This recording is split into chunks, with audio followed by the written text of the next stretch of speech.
Exercise 5.2 Continuity and Differentiability. In the first heading, we solved the first two questions. Let us solve the third function, that is sine of ax plus b. So this is a composition of function because we have two functions here. One is the outside function, that is sine x, and there is another function inside which is ax plus b. We have to differentiate the outside function as well as the inside function. Let y is equal to sine of ax plus b. In my introduction video, I have explained about function f of x, y as well as dy by dx. Okay, now we have to find dy by dx.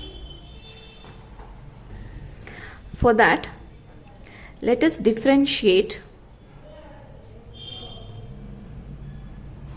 the function y with respect to x, because here the independent variable is x, that is why we will write x. Then dy by dx is equal to d by dx of, in the place of y we will write sine of ax plus b. Now if you observe, what is the outside function here? The outside function is sine x, right? And what is the derivative of sine x? The derivative of sine x is cos x. So here if it is x, here also we will write x, right? But in the place of x, we have ax plus b. So therefore, how do we write the derivative of sine of ax plus b? It will be cos of, here sine x, cos x. So sine of ax plus b, cos of ax plus b. Now we have to differentiate the inside function with respect to x, that is d by dx of ax plus b.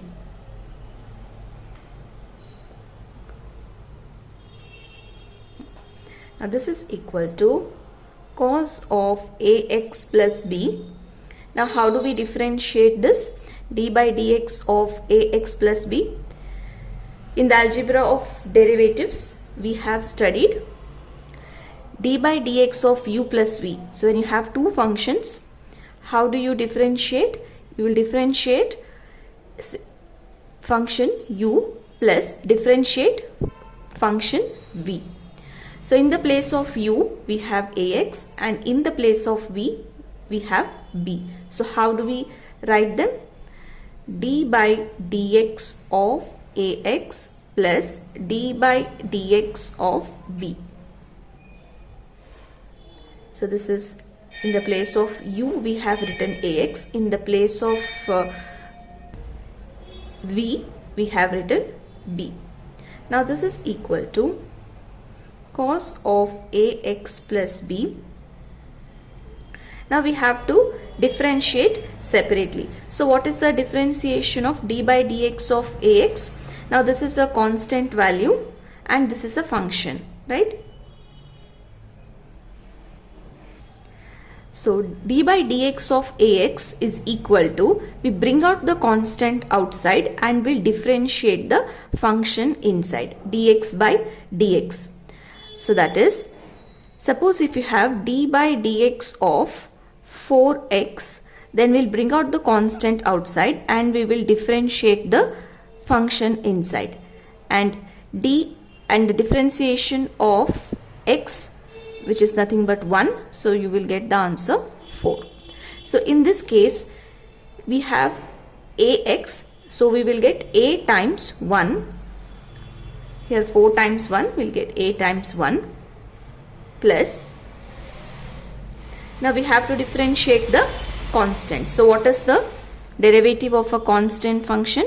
It is 0. So b is a constant here b is constant. So derivative of the constant function is always 0.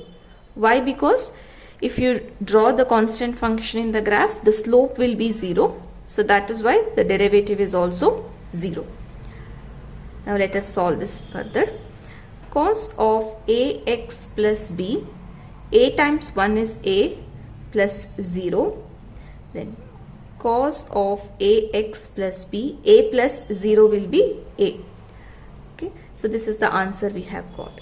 So finally we will write d by dx of, that is if you differentiate or the derivative of sine of ax plus b is, we'll write this first, a times cos of ax plus b.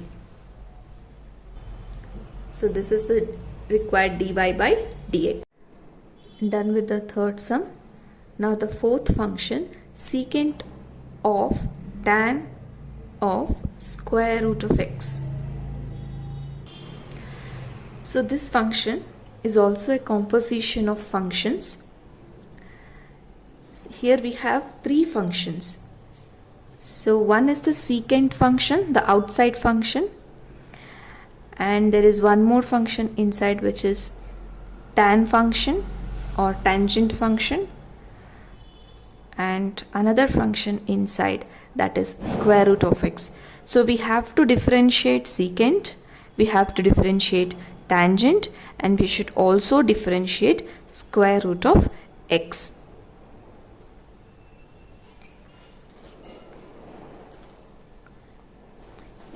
Let y equal to secant of tan of square root of x. Differentiate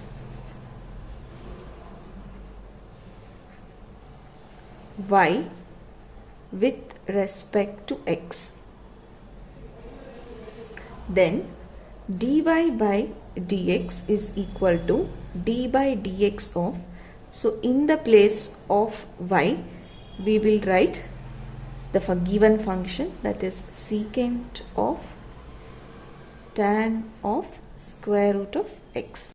We know that the derivative of secant x is equal to secant x times tan x. So here if we have input or the variable x, then here also we will write x and here also we will write x. So derivative of secant x is secant x times tan x. But the thing here is, in the place of x we have tan square root of x.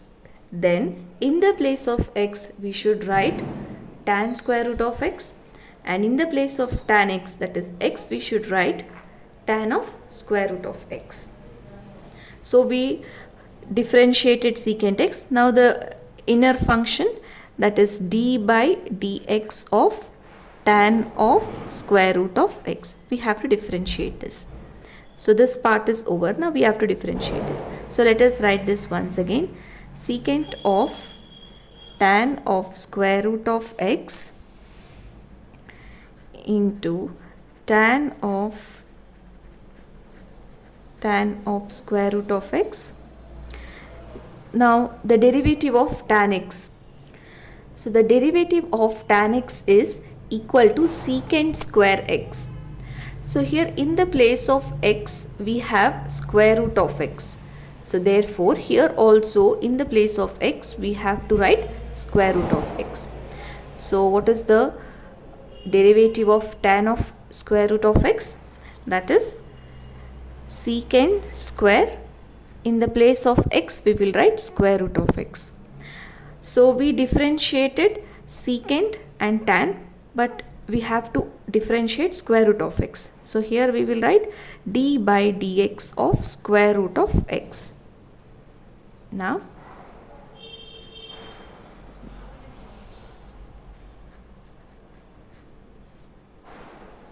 tan of square root of x, secant square root of x. Now d by dx of square root of x. D by dx of square root of x is 1 by 2 root x. So here also there is root x and here also there is root x. So directly we can write 1 by 2 root x. Therefore, d by dx of the given function secant of tan of square root of x is equal to, so we can write this. So we will bring this to root x in the denominator and write the remaining terms in the numerator. So this will be secant of tan of square root of x times tan of square root of x, then secant square root of x. So this is the derivative of the given function. Hence we completed. So done with the fourth question.